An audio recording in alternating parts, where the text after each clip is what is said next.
Hello, and thank you very much for joining us on the Fight and Talk 2 podcast. My name is Mr. Fight and Talk, also known as Connor, joined as always by the fantastic co-host, Mr. Prath down the bottom, and then we've got the WWE mental historian, Reese, over here as well. So obviously bringing someone in that knows a lot about WWE, obviously Prath does as well. We're going to talk a little bit about the crossovers between the WWE and the UFC, how it's changed the sport on both sides, people that should be in the UFC, people that should have never come to the UFC, and vice versa, and then just really just go for a few different conversations and just go from there, a few different topics. How are we doing, boys? Reese, all good?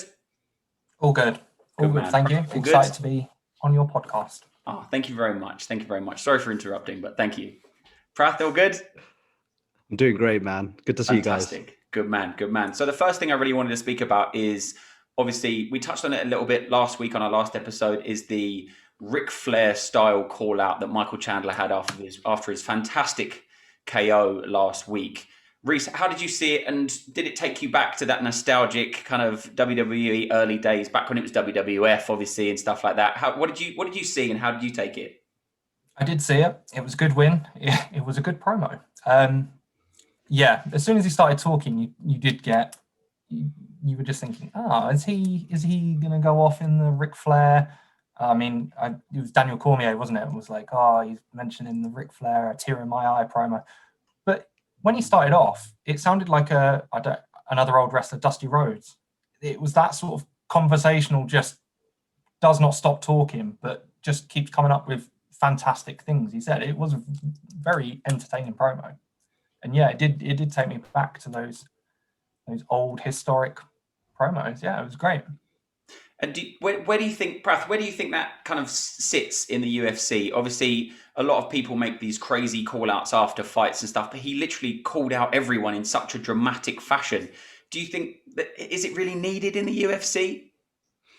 I think with someone that's so new into the promotion, he needed to kind of call everybody out so that he could attach his name to as many people as possible. And that is a throwback to WWE. When you look at those guys that, they've just won a pay-per-view event, and then the next day they come onto their respective show and they're calling everybody out because they need to know who their next challenger is. And I think that's kind of something that has really taken the MMA world by storm, is calling your opponent out after your match. And I think that's definitely a very close-knit thing to pro wrestling that has been taken over, but maybe not really thought about too much. Mm-hmm. Yeah, absolutely. So obviously the promos and stuff like that, and the after-fight call-outs. But Reese, what other similar? Because you obviously watch MMA as well, and you do watch the UFC and stuff like that. But what other similarities do you see being a WWE fan as well as being a UFC fan? What kind of what two things merge together that you see in both promotions? Well, there's quite a lot. Obviously, you say about the promos, you say about the good guy, bad guy, villain aspects of it. But yeah, I mean, going back to the Michael Chandler thing, he has obviously come in with a good record in Bellator. I think that's an important thing, because he's not just a guy that's, won his first couple of fights and then won his first fight in the UFC.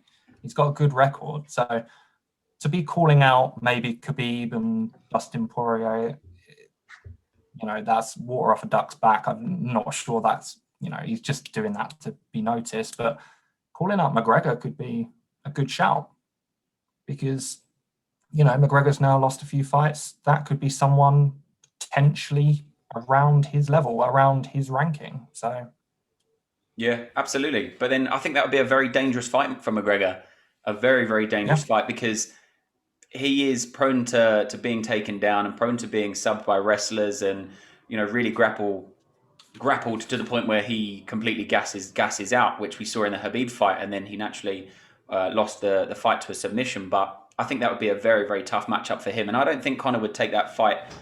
I don't, he says he'll fight anyone, anywhere, anytime, but I don't think he would take that fight. I just think it would be another loss, especially after the last loss that he had to Dustin Poirier. I just think Michael Chandler would absolutely destroy Conor. I'm a massive Conor fan. I'm a fanboy since day one, but I think Michael Chandler would completely piece him apart, to be honest with you, But Prath, what do you see in the UFC that you also see in WWE? Obviously, as Reece said, there is loads of things that will cross over, and we'll get to them in the rest of the episode. But what are the kind of most noticeable things that you see? I think the fighters themselves have kind of been the crossover thing that really has made me think about the two being together. And the early example for me is Ken Shamrock. And I remember watching Ken Shamrock on those real early Warzone, WWF, and growing up watching him being the most dangerous man in the world. I think that was what really kind of took me over and made me interested in being like, okay, who is this guy? Why is he the most dangerous man in the world? You look at what he does in the cage, and that is very arguable that he is the most dangerous man in the world. And he was an animal back in the day as well. And I think that's what really drew me to both sports as well, because I liked what pro wrestling kind of brought from a spirit perspective, and like looking at the audience. I think almost the audience themselves are like a spot on the roster themselves. And I think what MMA really craves is what pro wrestling gets, which is the crowd reactions, the anticipation, and things of this nature, because of the way that they formatted the show, the way that they format the card. It allows them to prey into having the crowd wait for something to come out, and when it comes out, the reaction's crazy. We almost want the same thing in MMA, but what we find in MMA a lot of the times is booing and wooing and things of this nature. So unless it's a crazy fight, then everybody's on their feet going crazy, which is understandable because that's what happens in pro wrestling as well. So I think what the UFC have done as well is looked at pro wrestling from that perspective of the format of the card, and have built it in that way that you're going to wait till you get to that main event. And when you do, the crowd's going to be going crazy. When the Rock and Stone Cold are ending the show, you know it's going to be a crazy show. So I think for me, that's kind of where I see a lot of the similarities. And in the wrestlers themselves, Ken Shamrock, Kurt Angle could have been a UFC fighter, but we'll go into that as well. Brock Lesnar and Ken Shamrock for me are the two that really, really stand out. And that's where when Brock Lesnar came into the UFC is when I really started watching both of them together. And that for me was a real kind of blurring the lines. I wasn't necessarily naive to the fact that the WWE was a performance of some sorts, but having Brock Lesnar come over and participate in the fights, especially the wins and the losses, even the loss against Frank Mir, it was really like, wow, okay, so Brock is indestructible. We all thought he was quite indestructible, and then to take the loss to Frank Mir really, really changed things in, I think, the fans' perspective, and that kind of damaged Brock's character in pro wrestling. But then when he was able to come back and win and come back with the story that he had, he kind of melded the two back together kind of wonderfully, actually, which is really weird. And when he came back to pro wrestling, he kind of brought that UFC edge to it. And now you see people like Shayna Baszler. Shayna Baszler is an ex-UFC fighter who is now a full-time pro wrestler on WWE's Raw brand as well. And she is like a literal throwback. She's like a female Brock Lesnar in that sense that she's a destroyer, and they've marketed her as a destroyer. Ronda Rousey, when she comes in, she's a destroyer. And that's because of the respect that WWE gives to UFC. And it kind of works both ways as well. You look at what CM Punk did in UFC. Didn't unfortunately go his way when he did take a step out there. But I think his story resonated with a lot of those pro wrestling fans that kind of were like, you can do anything you put your mind to. And so, man, the amount of similarities and the amount of crossover is actually so crazy when you break it down. But just those are just some of my initial thoughts. Yeah, for sure. I think. Go ahead. I think, like Prath, when I first saw Ken Shamrock in WWE, it was almost mind blowing because there was this guy who was just crazy and he was trying to snap people's arms and stuff and trying to break their ankles, and it was just crazy because it added that extra level of realism. And when you get these fighters come across, or when you get a real high level collegiate wrestler, when they're throwing people around, they really look like they are throwing them around and they are not hurting them. They are fully in cooperation in pro wrestling style, but it just looks so much more real. It's been trained in the proper way. So yeah, like you say about Shayna Baszler was trained by Josh Barnett, and it's just perfect. Like, watching her is a throwback to watching Ken Shamrock. And again, it was a good observation, like you say, about Brock Lesnar. When he came back to WWE from the UFC, there wasn't so much wrestling anymore, but he would just do suplex and the crowd would be like 1, and he'd do another suplex, 2, another suplex, 3, and that's all he was doing. But it was just so good to watch, and it looked so real. I suppose it looks more real as well because quite a lot of the people in WWE and also in the UFC, they have a collegiate wrestling background. So I suppose when they do the wrestling, and obviously it's predominantly in America and stuff. When they go through those wrestling, championships and leagues or whatever in the younger ages of their career, they kind of have a path when they can either go down the pro wrestling route or they can go down the UFC route. Now, I suppose if you're going down the pro wrestling route, you are going to become more of a celebrity.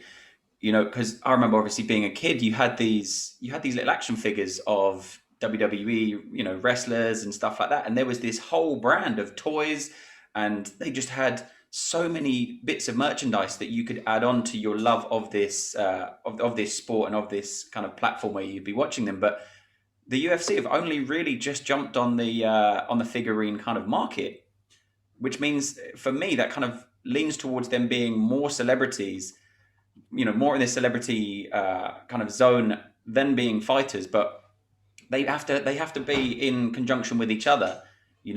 The fighters themselves in the UFC need to realize that they are now celebrities as well. Whereas people in WWE, they are celebrities first and foremost because they are playing a certain role. They are playing these characters and they have to be that character. Whereas obviously in the UFC and in MMA, these guys just want to brawl, but they have to understand the stuff that comes with it.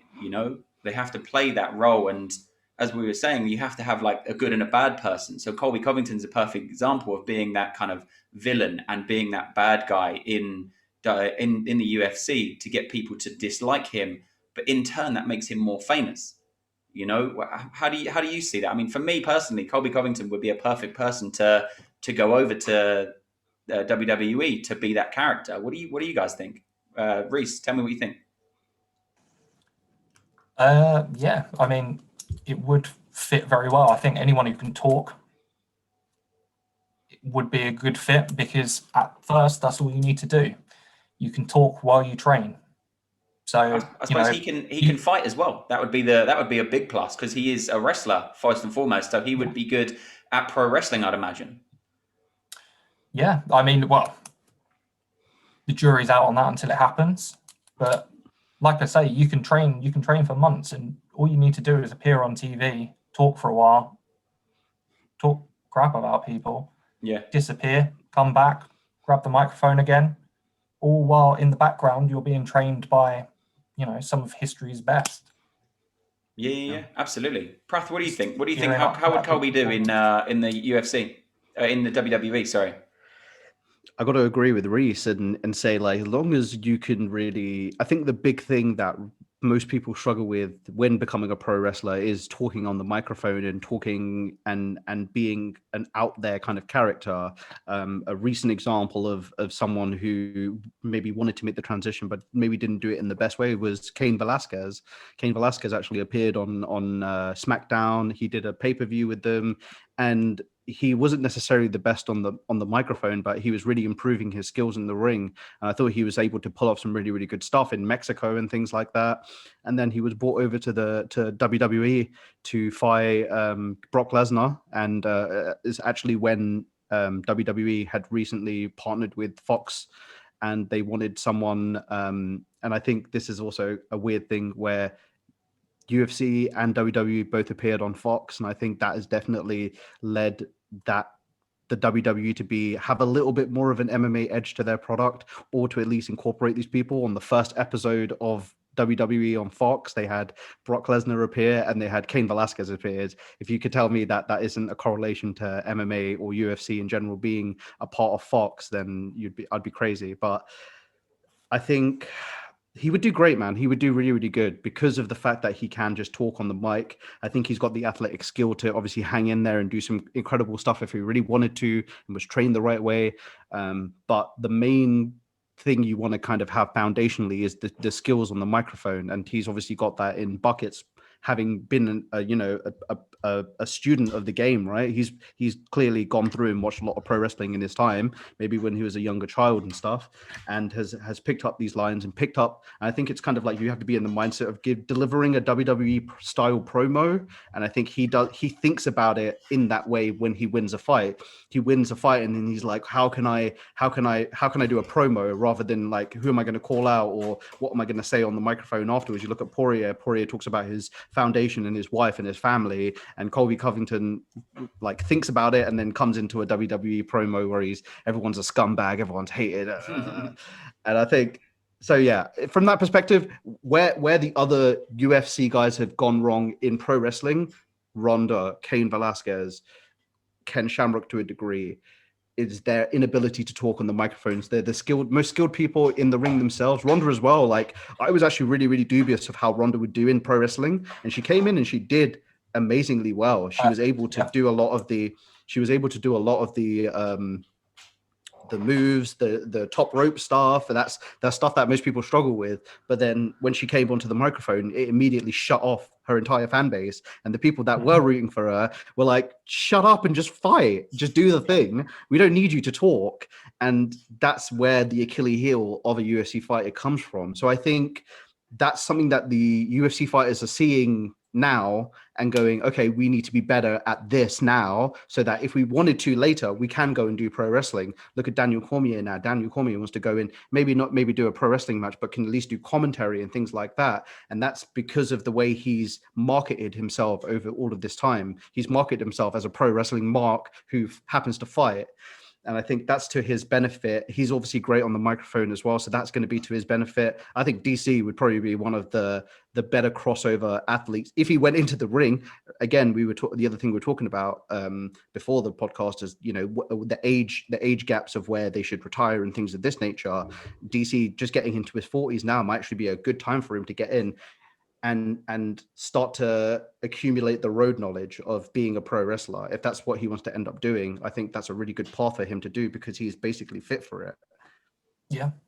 I think a big thing is in terms of people crossing over into pro wrestling and WWE is the ability to sort of sell and make it look good. So when someone's hitting them, they need to react and make it look real. Funnily enough, Brock Lesnar is extremely good at it. I don't know if that's just because he's been doing it for so long, but even, you know, if someone kicks Brock Lesnar, he falls and it looks like he's stumbling, and, you know, it looks like the other person really stands a chance. And that is because I think he's just highly professional and highly motivated in everything he does. But yeah, I think if someone was going to come from the UFC to WWE, it would be a lot easier if they had that sort of amateur wrestling background, just because I think if someone's predominantly a striker going into WWE, where you absolutely cannot hurt anybody, otherwise you will be out the door, that's a big problem. And I just think in that life or death combat situation, like in the UFC, where you're trying to take someone's head off with a kick, you're not trying to hurt them, but you need to end the fight, otherwise they will end your fight for you. Cannot do that in WWE. So it's that pulling back or training out of that, which I think would be extremely difficult for someone who fights, say, Muay Thai or, you know, a kickboxing style. Yeah, completely. And I think you'd really have to transition your mindset from being a fighter and wanting to hurt people to being, you know, in a nutshell, being an actor, or, you know, playing that role and making sure that you are not hurting people, because if you do hurt someone, you're gone. Exactly like you say, you are gone. And there's no time for that kind of stuff, you know. Like if you hurt someone after the bell in MMA, 9 times out of 10, you're going to be gone as well. You know, we saw the Paul Daly versus Koscheck, and he hit him outside after the bell. That's it. You're gone. You're not in the UFC anymore, you know, and you're not going to be on the best promotion there is. And I can imagine, where do you go? So obviously you've got the WWE, which is Raw and SmackDown, I believe, at the moment. What's the kind of next promotion down from there? Where do you go after that? There's two at the moment. So there's AEW, which is a new-ish company. Started up with a ton of money, so they were able to just buy in a lot of real talented people. It's not your typical startup wrestling company. And then also you've at that sort of level, you've got NXT as well, which was WWE's developmental brand. Okay. But quite often, I mean, the style that comes from it and the matches are quite often far beyond anything you would see in WWE. So you say about AEW having a lot of money. Obviously, you know a little bit more about the wages that these kind of guys are pulling in, and guys and girls that are pulling in over in the WWE. But do you think that the money that they're getting to kind of fake fight is too high compared to the guys that are actually getting paid to literally get knocked out and to knock people out? Obviously, they can't fight as frequently. If a fighter gets a medical suspension, for instance, in the UFC, they could be out for up to 180 days, which is a long time. And that's a long time not to be making any money. Obviously, in the WWE, if you get an injury, I don't know, I assume that they have healthcare and stuff like that. But if you're out, they don't have healthcare. No. Wow. So are they individuals working for the company, similar to Uber and similar to obviously the UFC, where they are just individuals working for that promotion? Contractors. I did not know that. Independent contractors, yeah. I thought they would all just be on this like scripted kind of, you're going to get X amount, and you know if it goes wrong, then we'll cover you kind of thing. No. Wow, that's insane. So they get paid a lot of money. I think there's maybe some element of healthcare in it, but yeah, I think if something goes really badly wrong under the company's watch, they'll typically pay for it. But yeah, they typically now have to pay for their own travel, their own sort of hotels, that sort of thing, out of their wages. It's it's a sorry state in terms of them. There's been attempts to sort of unionize wrestlers, but yeah, that's a whole nother conversation, I think. Yeah, for sure. That's insane. I didn't realize that. I genuinely thought that they would be kind of, you know, if a director is wanting to make a movie or something, they hire all these guys and then they do the movie and they just get paid to do that movie or whatever. You know, I can imagine you'd probably get paid a 5-year kind of contract to see out your script. But to know that they're all just individual contractors is just insane. You'll get, say, a 5-year contract for $500,000 a year, but that doesn't mean that you'll be there for 5 years. And that doesn't mean that tomorrow they can just say, goodbye, we don't want you anymore. And we don't have to pay you the rest of the 5-year contract. But I mean, even $500,000. $500,000 is an insane amount of money, considering some of these guys on the prelims and even on the early cards of a main event on the first 2 or 3 fights, that they're only getting kind of 30 and 30 to show up, 30 to win. You might get a fight bonus, which is 50. So you're still only looking between 100 and 120K. And and if you get knocked out, or if you knock someone out, you have a big medical suspension during that bout, you're out for 180 days, like we say. That's half the year. That's 6 months. You've only made 120 grand. Whereas in WWE, you're obviously working a lot more and, you know, you're working more frequently, but to think you're actually putting your life at risk, more of an extent to a risk, you know, than in WWE for that amount is just crazy. Prath, what did you have? Yeah. I just think it's interesting that you describe them as actors. I would actually say they're more. I would say they're more closely linked to. I would say they're like more closely linked to stunt people than actors. Just the amount of damage that they do take, and the road time in general, I think, is what really wears a lot of these guys out. Being on the road 300 plus days a year, as opposed to an MMA fighter who fights 3 times a year, and I think. What I would like to see is unionization between the pro wrestlers, unionization between the UFC, and I think that's another similarity kind of thing that you see. And it's also no coincidence that Fox has grabbed a UFC and pro wrestling, 2 shows that generally have independent contractors. And I think that is a direct result of them not having to deal with union workers. The Screen Actors Guild, if you think about the pro wrestling side of things, they could easily unionize under something like that. The reason why Fox really want to be able to dive into these things is because they don't have to deal with any of these things, and they have to deal with these people on pretty much an individual basis. And I think that's a farce, because you look at the contracts as well, and the contracts, even though they are $500,000, the thing that's really tying them to that contract is just the name of the WWE and their travel schedule and what they want them to do. And when they want to leave, they have to, non-compete clause and things like that. And that's what kind of keeps them there, or keeps them at least, even when they are fired or they leave the WWE, they can't go anywhere or do anything for quite a while before they can actually jump back onto these things. I think that makes such a difference in their lives, and that's a direct result of them not being unionized. But I've listened to a lot of podcasts with pro wrestlers. I've listened to a lot of podcasts with UFC fighters, and I just think, like, when you look in the grand scheme of things, I don't think unionization will work for these guys, because everybody's really in it for themselves. Everybody, look at the UFC fighters, it's an individual sport, right? It's literally, you look at the pro wrestling, to a degree it's an individual, unless you're in a tag team or you're part of a stable. You're pretty much doing things for yourself. And where you see a lot of these guys compete is in their pecking order within the bill of the card, if you will. So they, obviously the guys are politicking to be the main event, and I think that's a similar thing you see in the UFC, where they're politicking to be the main event, and that's where you get that WWE style character come out, and you invest them in their post-fight speeches. They want to be known, they want to be shouted at, and I think so. That's, for me, just some of my thoughts on why I feel like that the money is the way that it is. And I think pro wrestlers deserve everything they get, man. They put their bodies through hell, multiple injuries, quadricep muscles and ACLs, MCLs, shoulder breaks, things like that, man. I've seen some crazy spots.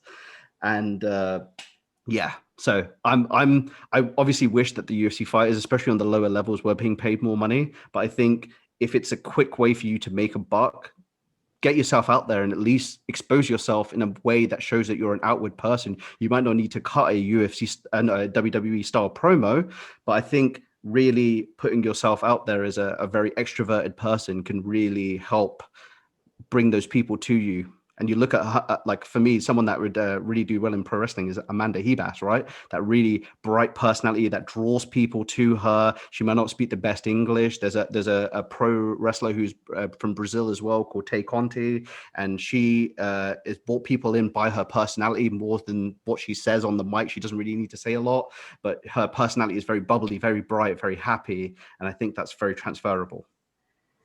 Yeah, absolutely, man. I mean, sorry, I kind of went off there. no drama at all. I think you went very in depth on a lot of things. That's proper crazy, man. But to think that, the people that are in WWE, they are peak physical specimens as well. They are in very, very good condition, and I think a lot of these people, because they are, like you say, they are stunt performers, but they come under so many different categories. They are actors, they are stunt performers, they are, they have to do so much, but I think a lot of people, but like you say, a lot of the people in the WWE are a little bit older as well. So you say about DC going to the WWE or something like that. Yoel Romero could go over there as well. There's a lot of fighters in the UFC that probably do very well in the WWE kind of community, but I just think it's a mad world, and there's a lot of things to think about between the two different organizations. I started out watching WWE when I was very young. I think a lot of people do. They start watching these things, then you go to local promotions and kind of local pro wrestling kind of stuff where you don't see like they're not ripped. Do you know what I mean? They're not ripped, jacked up guys. I was just thinking, actually, do they do kind of drugs tests in the WWE? Reese, would you know a little bit more about that? Obviously, they are. When Brock Lesnar come over, he obviously get done for peds and stuff like that. But do they have an organization that looks after them not taking steroids, or are they allowed to take steroids? Yeah, the WWE themselves employ doctors and people like that. So they have a thing called their wellness policy. So even if you've got like trace amounts of marijuana and they find it in your test, they'll hit you with a 30-day suspension, wellness policy violation number 1. The rule is you get 3 and you're out. I think a couple of people were done for steroids a few moons ago, but I mean, I think the last real big one, I think, was Roman Reigns, who smoked marijuana or something, and it was still in his test, and 30-day fine, and he's still the biggest star in the company. So Yeah, I think that was early. I think for me, I saw a lot of that stuff in really early pro wrestling more so than the later stuff. Like in really early pro wrestling in the early 2000s, late 90s, that was kind of a little bit where it was more prevalent. And I think that people noticed that, and that's where they started to implement those drug testing programs a little bit more. Yeah, steroids especially. I think a lot of things like that came in after the Chris Benoit tragedy. What happened with Chris Benoit? Sorry, I'm completely. I don't know about that. Tell me. He was a wrestler who was famous for headbutting people and executing a flying headbutt from the top rope and basically landing as close or making contact with another person's head. He had also taken steroids. He had also had multiple concussions. He then essentially went off the rails, murdered his family, and then murdered himself. And do you think that was a result of the amount of times he was hitting his head, or was it confirmed that it was because of that? The scans, doctors said his head, his brain scans were reminiscent of an 80-year-old that would have had Alzheimer's. Wow, that's insane. I think that's probably where, in his 40s. Yeah, I think that's where a lot of the wellness sort of policies came in. It's, I think, where they started to take concussions more seriously, but they didn't take it that seriously because there were still people wrestling with concussions. It's that thing in wrestling where there's the show must go on type thing, where if you've got a concussion, that's fine, sort it out later, but you need to finish this match. You need to get up, maybe take a few more blows to the head before you can go back through the curtain, sort of thing. That's insane. A lot of the time they would ask, "Are you hurt or are you injured?" Yeah. That's crazy. So essentially, being in WWE, where you're getting a lot of kind of small taps to the head or to the body, which wouldn't necessarily cause a knockout, would be more detrimental to your health in the long run. Whereas obviously in the UFC, if you get knocked out, you're out. That's it. The ref will stop in and they'll stop it. But I suppose having all these tiny little knocks to the head would cause so much damage. So how these pro wrestlers manage to continue their careers until so late is crazy to me. You know, and a lot of them were doing it against every sort of medical advice, basically, just to prolong their careers, get the maximum money they could before they retired. Yeah. I suppose even when they do retire, they have this kind of, obviously we have it in the UFC as well and in MMA, where you retire just to come back and have that bigger fight. You know, Prath, you were saying about the pecking order of fighters and stuff like that, and the UFC kind of build their cards around that. I couldn't imagine Conor McGregor not being a main event. You know, you just wouldn't think about it. You know, like I wouldn't imagine The Rock or Stone Cold Steve Austin or The Undertaker or one of these kind of like big kind of like superstars in WWE. They're not going to be on a main event. They're not going to be the early card. Do you know what I mean? They're going to be main event. They're going to be straight in, kind of doing the big numbers. You know, but to often go ahead. I was just going to say, often to their detriment, right? It's actually kind of to the detriment of Conor McGregor now that he is such a box office star. He can't take a quote unquote easier fight now because you can't put number 15 in a main event position against a Conor McGregor because you want him to be finishing the prelims. You want him to be on the last fight of the prelims where nobody's going to be looking, but everyone's going to be looking at Conor McGregor because no matter where he fights on the card. So let's make the most money that we can out of him. And I think that's also, to the detriment of a lot of these pro wrestlers like The Undertaker, like The Rock. And The Rock I think The Rock did it the right way in terms of like the way he sailed off into the sunset. He left quite a while ago. I would say was it like 2002, 2003 he left? Yeah. Something like that. He left in 2001 and again in 2003. You look at him, you look at someone like Stone Cold who had taken repeated bumps, and I think that's the pro wrestling term for damage and stuff like that. And you look at The Undertaker, and I think he's someone that took way too many bumps. He was often in these massive matches where he had to make an impact, and he felt like he had to make an impact. And so he would often put his body on the line. If you even look at the last match he had, it was a cinematic match, but there's a scene where he like elbowed through a car window and cut his arm open, but just carried on filming anyway. And that speaks to speaks to the level of professionalism, but also just like that shows how much he cares about getting that done, even in his age of like probably like what late 50s, I would say. Undertaker's rocking it these days. Yeah, you know, still at that later age. But that's, you know, often you look at the concussions and the repeated concussions that he had against, you know, in the last couple of WrestleManias before that, he was fighting people like Brock Lesnar and stuff like that. Like Brock Lesnar is not an easy go for anyone because of the amount of physicality he brings to the table. The amount of, you know, Undertaker's like 6'5", 6'6", I would say. He's getting thrown around like on his, he's getting thrown around on his head. He's getting thrown backwards. He's getting German suplexed all over the gaff. And that can't be good for someone in their late 50s. And so I think that they're starting to realize that a little bit now. And you looked at The Undertaker now, he's now officially, you know, he's saying that he's retired. They never say never in the pro wrestling industry, but I would hope that they have learned from their past mistakes, looked at the people like Ric Flair, who had been going, you know, 92, he was 43 years old. He was still going till 2008. Like, that's so unnecessary for someone like that, who can be put to better uses other than being in the ring. And I think they're starting to realize that now over time, and trying to pull these guys out earlier and with where they have less damage. Look at someone that is probably very familiar for me and Reese, is someone Daniel Bryan. Daniel Bryan had been gone away for a very, very long time due to neck injuries, concussions, things of this nature. He was gone for a very long time until they finally cleared him and allowed him to come back to the ring and compete. And now he's on like kind of like his last leg of his career. And I like that in a way that they've kind of bookended that and said, okay, this is the final part of your career. Like, we want to let you ride off into the sunset. He was a massive star, especially, you know, I think maybe like 6 years ago, he main evented a WrestleMania where he was the star of the show.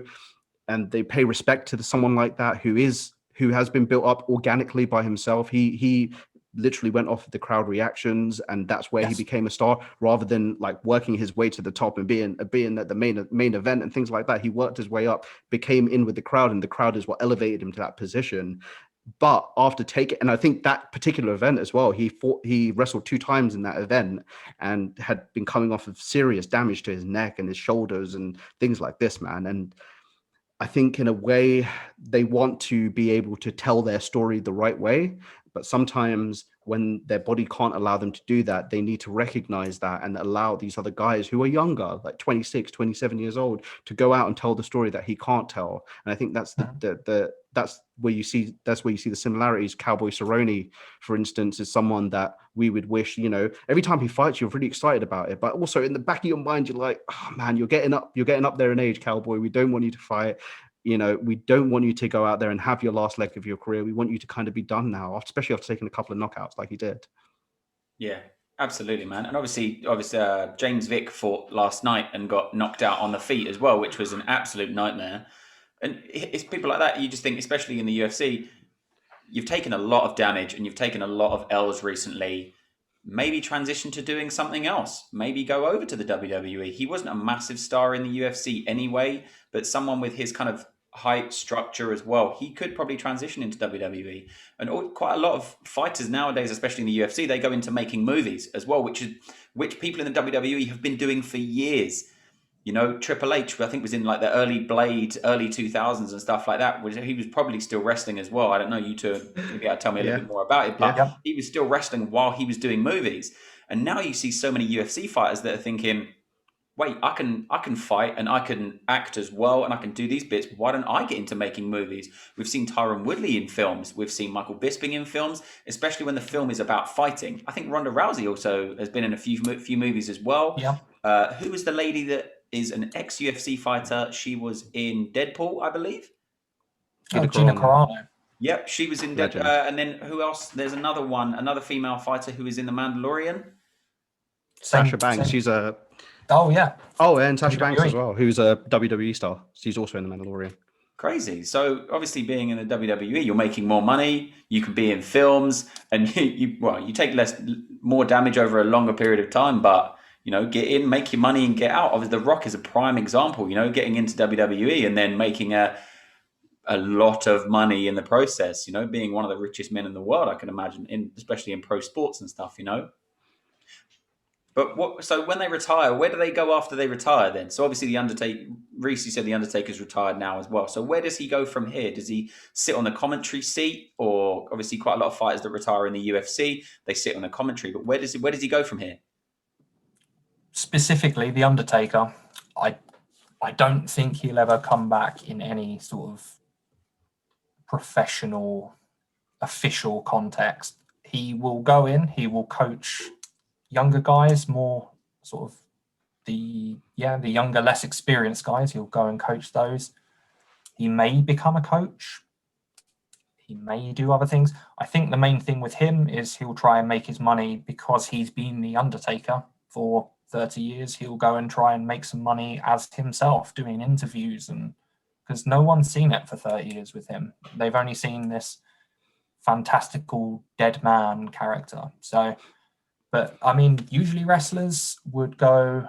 I mean, this is the side you might be surprised about, Connor, is that wrestling is run like a TV show. There'll be tons of production staff, writers, creative staff, and they will just have meeting after meeting, and they will meticulously plan who's going to do what, who's going to be where.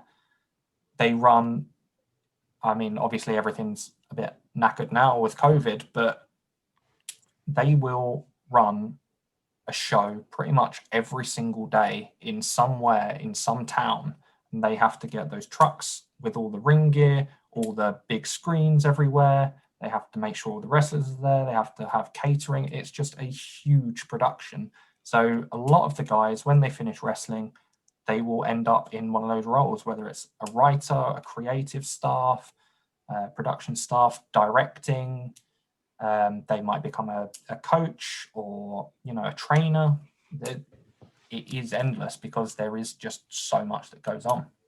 So I suppose being in the WWE or in pro wrestling, the longevity of your career surpasses the UFC by so much. Obviously, you say the Undertaker was in the WWE for 30 years. I could not imagine wanting to see any UFC fighter or MMA fighter fight for 30 years. You know, even a superstar like Conor McGregor, he's obviously like, I think he's 32 or 33 now. He's only been in the UFC for 7 or 8 years, but can you imagine him fighting for another 22? He'd be close to 50. No one would want to see that. But then when he retires, obviously he's made a lot of money to be able to retire at a very early age. But I couldn't imagine him commentating. I probably wouldn't even want to hear him commentate because I don't know. It's just a weird one. It's just a weird one. Who was the main kind of commentator that you had on the WWE back in the day? Gold something, was it? Who's the main commentators? They have like two Jim guys Ross. on the little desk, don't they? Jim Ross, Jerry the King Lawler back in the day. Okay. And do you think the commentators that they had on WWE and Raw, SmackDown, all these kind of stuff, do you think that the UFC try and adapt their commentators to have a similar sort of exaggerated style? Reese, tell me. Yeah, perhaps. I mean, going back to the UFC when it was Goldberg and Rogan. Goldberg, that's the guy I was thinking of because he was so exaggerated with everything he was saying. Yeah, and then I mean, you've got Joe Rogan who knew the MMA side of things inside out. But especially now, when you watch the camera footage of him commentating, he sits here sort of deadpan and goes, "Oh!" And you would think he's flailing around, jumping around, but he's not. He's just sat there going, "Oh!" So he plays that. Plays that character. Yeah, that's it. Yeah, it's crazy. That's the character. I think commentating is such a specific thing as well. Like on any side, like UFC, like you see a lot of the UFC ex-fighters now become, or like current fighters becoming commentators. And I think it's different. I think that's where it's really, really beneficial for you to be a commentator because you can see these things and you've experienced these things. And I think in WWE, it doesn't necessarily matter too much if you were a former wrestler because it's a show. It's got a script to it to a degree. Like obviously you're ad-libbing things here and there, but you don't necessarily need like the most super tight knowledge with being a pro wrestler, all the moves and things like that. Yeah, for sure. Do you think the obviously, I did actually watch a little bit of Raw and SmackDown and stuff before this, just so I can have a little bit more of an insight into it. But obviously, watching pro wrestling without a crowd for me is just there's just no point. There's no point in doing it. Whereas watching the UFC with no crowd, I actually prefer it. I actually prefer that with no crowd. But Reese, what do you think? Do you think the crowd? Obviously, the crowd, as Prath said earlier, the crowd is that third person in the ring, isn't it? Really? Yeah, it's a shame, and they are providing something when they don't have to be providing something, which, to be fair to them, is good. I mean, contractually, they have to provide something because I think Fox would have them over a barrel if they didn't. But I mean, you look at it tonight, it's the Royal Rumble. It's the, aside from WrestleMania, it's the biggest wrestling night of the year. And without a crowd, I just don't know how it's going to go over, because the Royal Rumble, I don't know if you know, 2 people start in the ring. Every minute and a half, someone else comes into the ring, but you don't know who it's going to be, what order they're going to come down in. So every minute and a half, there's a countdown. The whole crowd counts 10, 9, 8, 7. And then when it gets to 0, the whole crowd makes the noise of the buzzer and goes, eh. And that is just like Royal Rumble folklore. That is what happens every single year. And when there's a surprise return, or when someone comes out or eliminates someone that's a shock, or, you know, someone hangs onto the ropes when someone throws them out, the crowd goes crazy, and you're just not going to get that engagement this year. And it's just so weird to think about. I think it'll be a really strange one this year. Yeah, the way that I feel like the way that they operated early was quite interesting. Obviously, with like the very little information that everybody had around COVID and protocols and things like that. But what do you think of like them feeding, you know, crowd noises in, and then slowly bringing like a few people around the ring, and now they've got the interactive ring? Yeah, I mean, they're doing what they can. I mean, I don't like it. I think it's a bit naff, but they're trying. So I guess that's all they can do. Yeah, again, the Thunderdome, as they call it, with the screens around the ring, they're trying their best with it. The piped in crowd noise, I guess every sport is doing that, so you can't really hold them accountable for it. They did it anyway, whether there was a crowd there or not. They fed in boos and muted it when people were booing the wrestlers that they wanted to be popular. So yeah, I mean, it's not great. It's not going to be the best, but it's one of the things they've got to make. They've got, like as you said, they've got a contractual agreement to be able to have to put on these shows. Exactly the same with the UFC. They have a contract to have to put on X amount of shows a year, and they have to do it. You know, it doesn't matter whether there's COVID or whether there's an apocalypse. They need to be putting on these shows because they are contractually binded to do it, because that's where they get their money from. You know, so just to finish off, what kind of I want 3 fighters from the UFC that you could see transitioning into WWE and into pro wrestling. Obviously, we've had the Ronda Rouseys, who took a couple of L's before she went over. She could have gone, in my opinion, she could have gone over a little bit sooner, maybe perhaps after the Holly Holm fight. I think coming back and getting completely destroyed by Amanda Nunes probably wasn't the best thing to do in her career. But nevertheless, you know, she obviously moved over. Brock came over and then went back, and different bits and pieces. But Prath, who do you think? 3 people that you think in the UFC could do very well in the WWE world? Okay, so first one is pretty obvious because I've already mentioned him. DC. I think DC would be great in ring or on commentary. I think DC has the knowledge, and also he has the mic skills to be able to deal with that side of pro wrestling, as well as then learning the sides of pro wrestling that he would need to. So I think from like an actual just intelligent standpoint, I think DC is number 1 for most people. Number 2 for me is I'm trying to think again, people that are good on the microphone and are able to tick that checkbox before they do anything else. And I think someone for me that has really always creatively come with his smack talk is Masvidal. I think Masvidal would be great in the WWE. I think he knows how to stir up a situation. And I think if you just kind of give him like a segue, here you go, here's a pathway that you got to take, I think that he could come up with some really good creative stuff. And the third one is a bit of a cheat, actually, I've got to admit. because he is actually already a pro wrestler, and I'm going to say Matt Riddle is my third option, and because of what he has done, ex UFC fighter got let go from the UFC because of a marijuana infraction, which is crazy. Now hindsight, if you look at the way now that they've taken it completely out of the drug testing schedule, I guess that's what you would call it. He was someone that was really, really up and coming. He was on a great winning. I believe he was on a great winning streak when he was let go as well. And then he slowly over time went over to independent wrestling and now is a part of the WWE on their Raw brand. And I think he has transitioned fantastically, taking his character from the UFC, literally who he was in the UFC, a bit dopey, a jokester and things like that, and has taken it and perfectly mirrored that into his WWE character, his persona, which is essentially himself. And I think that's one of the more important things for a UFC fighter when if they do come over to WWE, is that they kind of need to retain a little bit of themselves. And so he's done it perfectly. And I give him all the respect, because I think that's such a tough thing to do. And to make those wrestling moves count and do it in a way that really shows off that you were an MMA fighter, an amateur jiu-jitsu person. I think he's probably a brown belt or a black belt. I'm sure he's a black belt at this point. And to show those off in a way that also highlights how he can be on the mic as well. So Matt Riddle's my third person. And I think he's going to carry on doing great things and eventually become a star.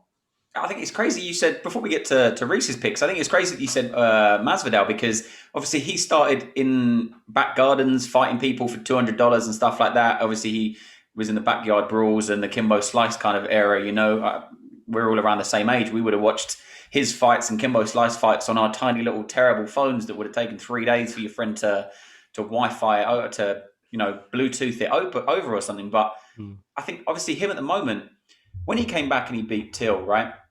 I was like, I don't know who this guy is. He's obviously had a little bit of time out. He's had some losses here and there, some terrible decisions. He's lost a lot of fights through decision, especially. And then he came back, beat Till in amazing fashion in the UK. It was great to see him do that. But then he went on to beat Ben Askren, which was amazing as well, really good. But now I don't know if the two of you saw, he's now training Jake Paul for the Jake Paul-Ben Askren fight.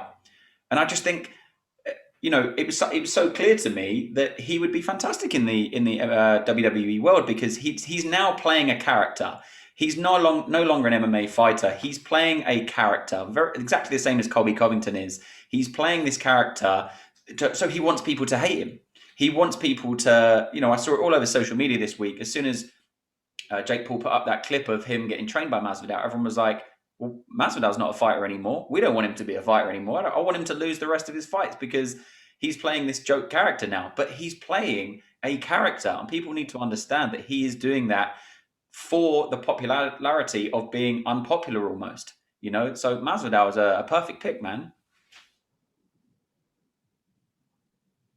And that is exactly why I picked him, is because, sorry about that, because he gets it. That's exactly why he's standing next to Jake Paul, taking those stupid pictures, training this idiot. It's because he knows that what this will bring from him from the other side is massive. And it will also kind of sets him on that path already to be someone that is on YouTube, or to be someone that is a pro wrestler, because of the actions and the way that he is, the way that he even dealt with the beefs with like Bisping and stuff like that. It was very, very very early pro wrestling is what it reminded me of. The mentality, the way he did it, the way he approached Bisping in New York, when they were kind of like met at the escalator, it was like an escalator or a lift, and they were talking smack back and forth.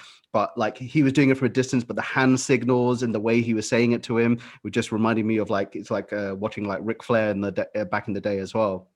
So yeah, man, Masvidal I think would be great, but obviously his character now is taken.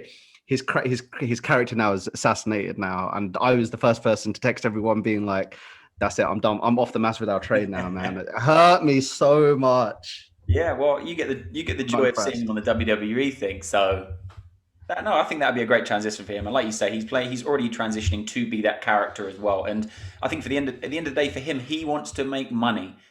Whether he's making money fighting people for real, or whether he's making money fighting people on the WWE stage where it's not necessarily as real as we're in terms of trying to kill someone. But he wants to make money. That is his goal, is to make money, and doing that mean, I thought working with Jake Paul was fantastic. It's a fantastic opportunity for him because it opens him up to so many more people, especially like the YouTubers and people that follow Jake Paul. I think he's got, like 20 million followers or something that don't necessarily watch the UFC or watch MMA. So he's now opened up this entire can of worms of new people to watch his fights, which is fantastic for the sport of UFC as well, and for the sport of MMA, sorry.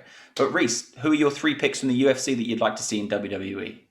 Well, I had 2, but I'm going to steal Prath's one. I think Masvidal would be brilliant. Like you say, it's heel psychology 101 is just to be annoying and make people hate you. And he might not be friends with Jake Paul. He might hate the guy, but he's seen in a photograph and that's enough. Yeah, it's just perfect thinking. And if you're a wrestling fan and that happens and he gets a photograph with someone that everyone hates, everyone's going to go, do you know what? We don't like this guy. He's an idiot. And he did the same thing with Donald Trump. He was a massive Trump supporter. Well, there you go. I completely forgot about it. He was a massive Trump supporter, knowing that no one liked him. And Trump is almost the villain. We're not going to get into politics, but Trump was almost the villain. And he was on board with the villain, the same as Colby Covington was. They were both playing that character. Colby should do Masvidal for gimmick infringement, if that's a thing. But he's definitely Aren't they just gimmick infringing Chael Sonnen, though? Yeah. Yeah, of course. Like, it's a full circle of everyone just copying each other. Literally. Reese, who were the other guys you had? Masvidal, I just think the explosiveness and the speed in a wrestling ring, if that was sort of tamed down for a wrestling ring, that would just be incredible to watch. My main one would be Daniel Cormier, just because in the same vein as Brock Lesnar, as a wrestling fan, you'd be salivating just to see him just hulk people and throw them around. It would just be as good as Brock Lesnar to watch. It would be fantastic. And my other one was a 25-year-old Alistair Overeem. Because I was watching some Overeem fights. I was watching some of his like K1 and kickboxing fights, and just the style and again the explosiveness. I think he would have been a real star. I suppose his stature as well, because he was huge. Yeah, he was huge before he got huge. Could you imagine if the Alistair Overeem Brock Lesnar fight was done in WWE instead of UFC at that time when they were both on like peak steroids? Like, that's a WrestleMania main event right there. Yeah, we've missed out though. That's it. We've missed out. So obviously, as we said, the people in the guys and girls in WWE are jacked.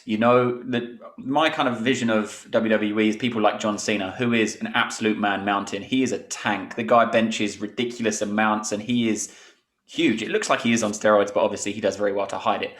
But who in the WWE community would you see moving over to the UFC? Because naturally a few people have tried it and they've not done so well. The CM Punks, the Brock Lesnars and stuff like that. But Reese, who do you have nowadays or back in the day? Who do you have coming over to the UFC or even into MMA in general? I think my main one I'll go with is Jeff Cobb, who is a wrestler in All Elite Wrestling. He is quite handily 265 pounds. He was an Olympic wrestler.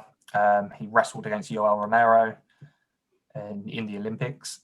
He is a behemoth of a man. Again, in the same vein that you would want to see Cormier in WWE throwing people around, you would want to see Jeff Cobb do what Brock Lesnar did to people in the UFC. When Brock Lesnar was on point in the UFC, it was fantastic to watch. He was smothering people. Yeah, that I think Jeff Cobb would be my main one. But as we were saying, he's 38 years old. How can anyone at 38 years old really train properly for UFC? It's a bit crazy. Dolph Ziggler is another one for me. I think a lot of people who know pro wrestling know this, but he was a collegiate wrestler who held a record amount of wins at his university. I think it was 121 wins. So he was a real top level collegiate wrestler. And I think, even though I think he's probably, I mean, they say he's about 220, I think he's probably only about 200 pounds. Apparently, the word is that he could basically out wrestle anyone, and he's quite a tough guy as well. So, again, though, he's 40 years old. He's a lot older than he looks. So, could he train? Probably not.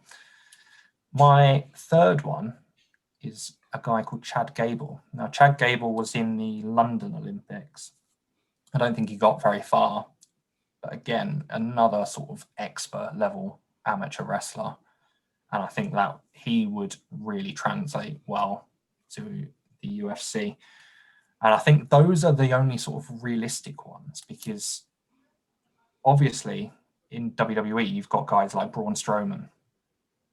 But Braun Strowman is 385 pounds, even though he's shredded and ripped and maybe 6'8" tall. But I mean, he is just an absolute hoss of a man.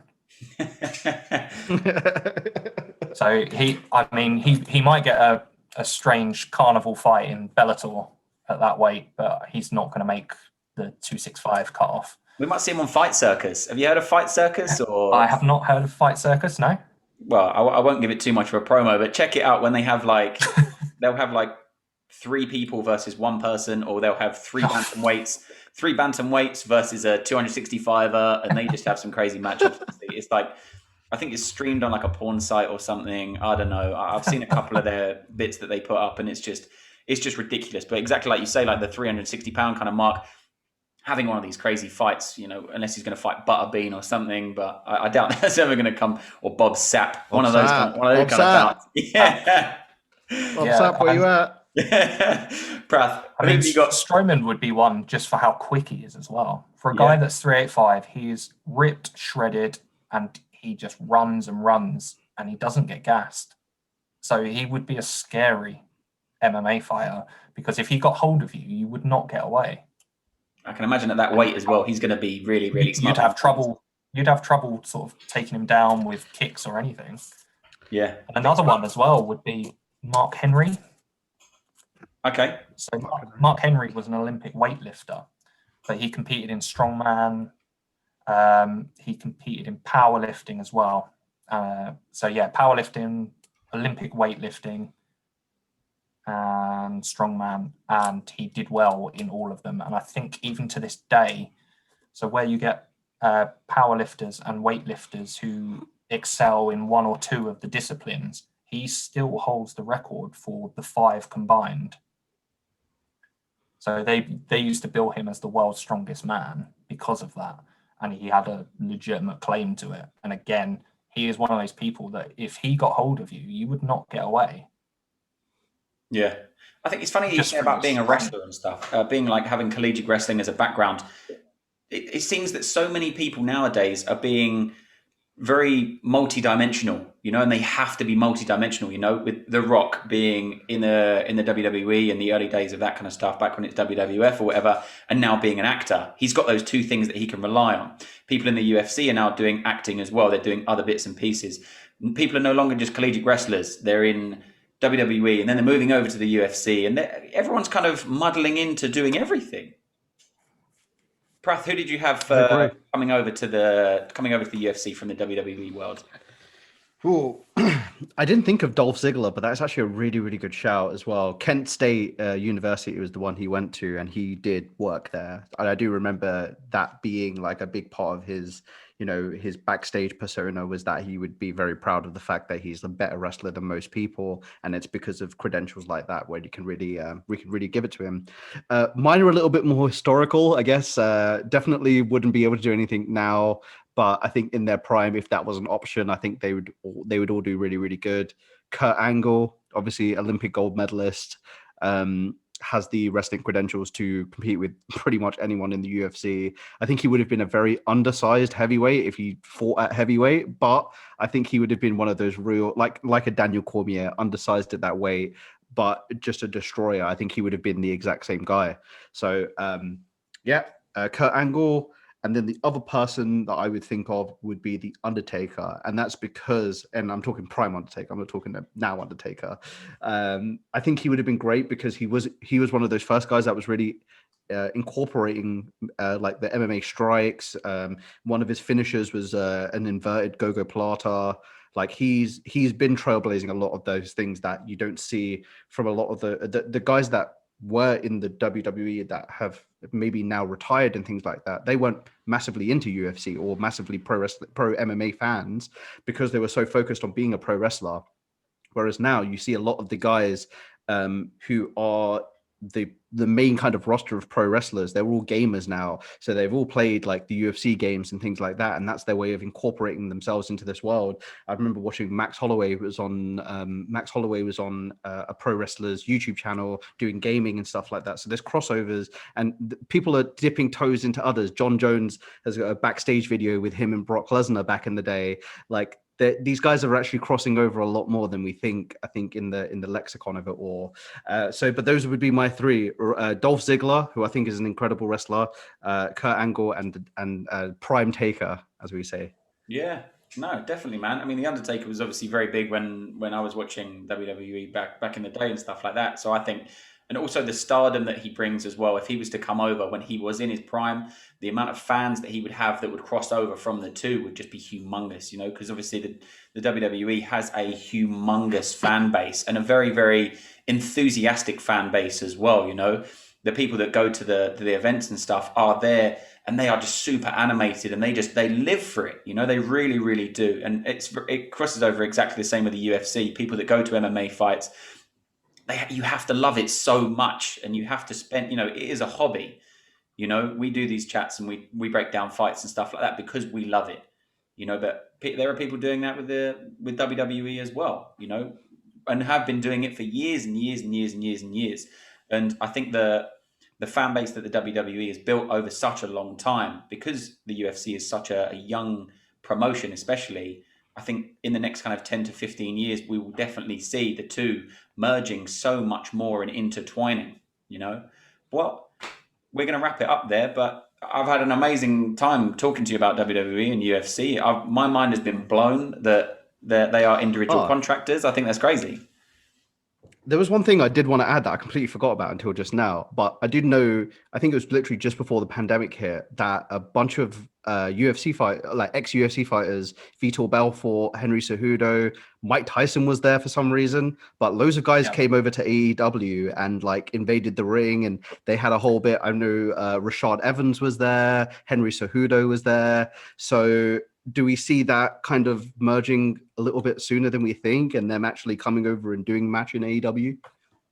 Perhaps. I say, AEW is the money promotion at the minute. They'll do anything for a bit of star power. They recently had Snoop Dogg on there for some reason. Yeah.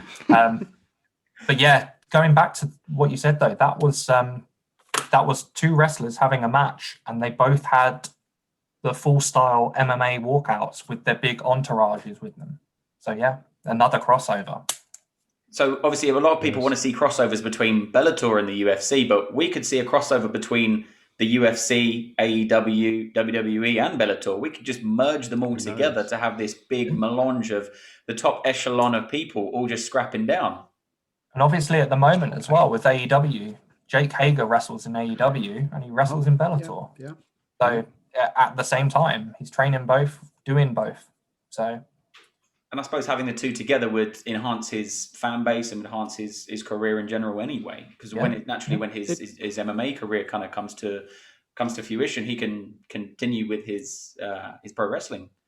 Which is he's on two different networks as well, so it's exposing him across those different networks. TNT, I forget where Bellator land in the US, but obviously every time he's just had a fight, he's part of a group with Chris Jericho, who's a legendary pro wrestler, and Chris Jericho's mentioning Bellator. Chris Jericho's mentioning he had a fight and against this person and he did this, and like that's like, okay, let me go back and watch what he did in that event. So that just gives eyeballs on them, you know.